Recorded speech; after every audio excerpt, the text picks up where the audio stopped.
Selamat pagi Bapak Ibu dan saudara-saudaraku, apa kabar pagi ini? Semoga kita semua tetap sehat, sukacita dan damai sejahtera dalam beraktivitas di hari ini.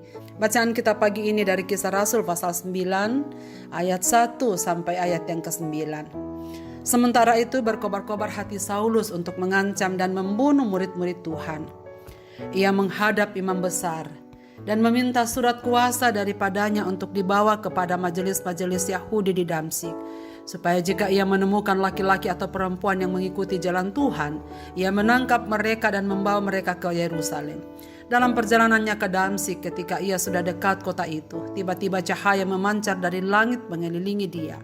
Ia rebah ke tanah, dan kedengaranlah olehnya suatu suara yang berkata kepadanya, "Saulus, Saulus, mengapa engkau menganiaya aku?" Jawab Saulus, "Siapakah engkau, Tuhan?" Katanya, "Akulah Yesus yang kau aniaya itu. Tetapi bangunlah dan pergilah ke dalam kota.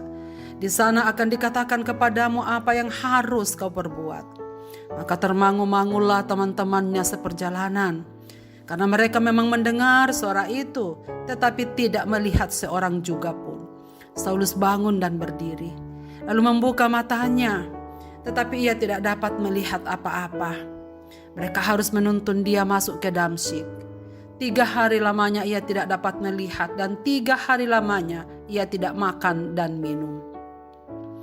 Keterpurukan menuntun pada pertobatan. Saudara-saudara, seringkali manusia punya rencana dan rancangan untuk hari esoknya. Namun tak ada satupun rencana yang kita bisa buat memastikan bahwa akan demikian adanya. Kadang kita pun tidak tahu apakah tepat atau tidak. Karena apa yang kita anggap baik, kita sangka jelas, ternyata ujungnya menuju kebinasaan. Kematian Stefanus yang disaksikan Saulus tentu memberikan pertanyaan dalam batinnya. Bagaimana mungkin orang yang sedang dirajam batu meninggal dalam keadaan tenang, bahkan melihat langit terbuka dan melihat Yesus Kristus dalam kerajaan sorga? Terlebih lagi teriakannya di akhir hidupnya. Saulus mendengar dengan jelas doa tulus dari Stefanus, "Ya Bapa, jangan tanggungkan dosa ini kepada mereka, sebab mereka tidak tahu apa yang mereka perbuat." Tentu semua ini membuat Saulus makin penasaran dan bertambah benci kepada orang-orang yang mengikut jalan Tuhan, karena mereka tak memberontak dan membalas sedikit pun kesalahan yang mereka lakukan bagi saudaranya Stefanus. Saulus akhirnya pergi ke Damsyik dengan hati yang berkobar-kobar untuk menganiaya orang-orang Kristen. Dan dengan kekuasaan dan kekuatan yang legal diberikan kepadanya dengan mengantongi surat kuasa dari imam besar, yakni pimpinan Sanhedrin. Surat yang dibawa adalah perintah membawa pulang ke Yerusalem setiap orang Kristen yang telah melarikan diri ke sana dan semua yang mengikut jalan Tuhan. Dengan tekad yang bulat, ia akan menganiaya semua pengikut Kristus di sana, sebab ia tahu banyak orang Kristen yang telah melarikan diri ke Damsyik, ke Damaskus, ke Samaria dan beberapa daerah di sekitar Yerusalem, dan membawa mereka semua pulang ke Yerusalem untuk dipenjara bahkan dihukum mati. Saulus memilih lebih dahulu ke Damsyik. Menurut Berkeley, jarak antara Yerusalem ke Damsyik itu sekitar 140 mil. Bila dilakukan dengan perjalanan kaki bisa ditempuh selama seminggu. Dalam perjalanan itu Saulus hanya disertai beberapa orang pegawai mahkamah agama, semacam petugas keamanan. Sayangnya sebelum tiba, ketika mereka sudah dekat dengan kota Damsyik, salah satu kota tua yang indah, Tuhan telah memutar balikkan keadaan dan pikiran Saulus. Hati yang keras hanya dapat diubah dengan cara Tuhan sendiri. Saulus mengalami penampakan dan perjumpaan dengan Yesus Kristus. Tiba-tiba cahaya memancar dari langit dan mengelilingi dia. Ia rebah ke tanah, dan kedengaranlah jelas suara itu berkata padanya, "Saulus, Saulus, mengapa engkau menganiaya aku?" Jawab Saulus, "Siapakah engkau, Tuhan?" Sebagai orang Yahudi, Saulus tahu persis bahwa dalam tradisi kerabian Yahudi, suara dari langit selalu berkonotasi teofani atau penyataan diri Tuhan. Disinilah titik balik seorang Saulus memanggil Yesus sebagai Tuhan dan memasuki Damsyik dengan tidak melihat. Berjalan pun ia tak bisa. Ia harus dipapah dalam keadaan tak berdaya memasuki kota. Dan di sanalah menanti perintah selanjutnya dari Tuhan untuk apa yang ia harus lakukan. 3 hari ia buta total. 3 hari ia tidak dapat makan dan minum. Disinilah proses tempahan hati Saulus. Terbayang sudah apa yang telah ia dilakukan kepada umat-umat Tuhan. Dan yakin rencana hidupnya adalah pemberontakan kepada Tuhan Yesus sendiri. Suatu proses perjumpaan dengan Tuhan yang mengubah yang jahat menjadi baik, yang buta menjadi melihat, yang benci menjadi cinta, dan Saulus menjadi Paulus. Pertobatan Paulus diawali oleh satu pemutarbalikan keadaan. Arogansi atau kesombongan dan keyakinannya bahwa ia sedang melakukan sesuatu yang menyenangkan hati Allah hanya dapat dihancurkan melalui peristiwa ini.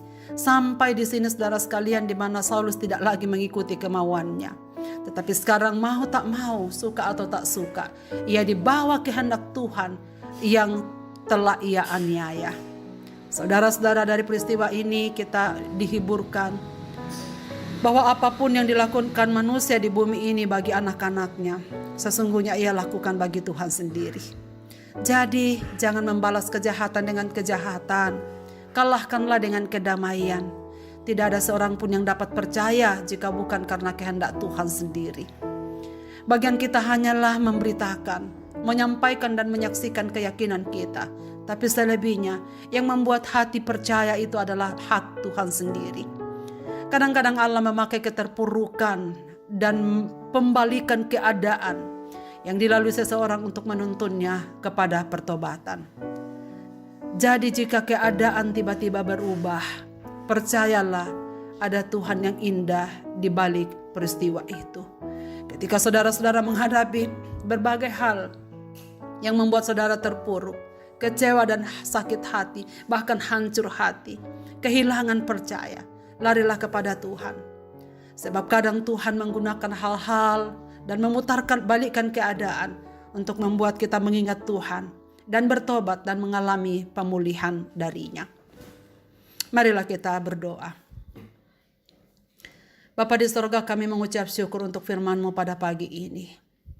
Kami berterima kasih Tuhan mengingatkan kami bahwa kadang-kadang cara Tuhan di luar dari dugaan kami untuk mengubahkan, untuk memperbaiki, dan untuk membawa kami seutuhnya kepada-Mu. Kiranya pengalaman Saulus menjadi Paulus yang kami dengarkan pagi ini menuntun pemahaman iman kami, bahwa Tuhan punya cara tersendiri untuk membawa kami lebih dekat kepada-Mu. Dan kami bersyukur bahwa hak orang untuk percaya kepada-Mu itu adalah di dalam tangan-Mu sendiri. Engkau yang mengubah hati.